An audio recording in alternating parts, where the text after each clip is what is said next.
भागे अंगनावा की बाजे ला बजनवानु हो ललना जौना कोखी बेटी जनम लियु कोख होला पावन हो ललना जौना कोखी बेटिया जनम लियु कोख होला पावन हो दादा लुटावा तारे अनधन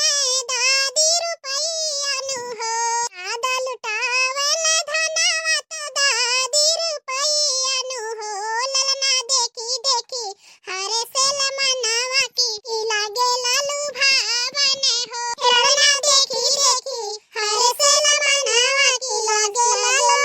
भावन हो कि ललना जौना कोखी बेटी जनम लियु कोख होला पावन हो ललना जौना कोखी बेटिया जनम लियु कोख होला पावन हो राजा जी के मनवा आनंद भइले ननदी बधाई गावे हो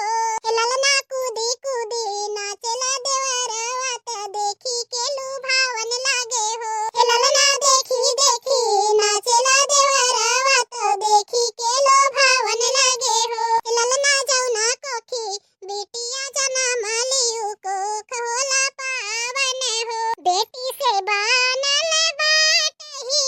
सकल समझवानु हो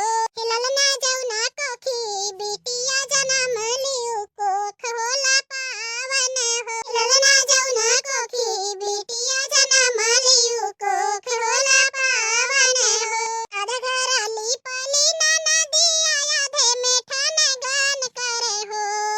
आधा घर लिपली ननदी आधे मेठन गान करे हो हे भौजी दई दे तू सोने के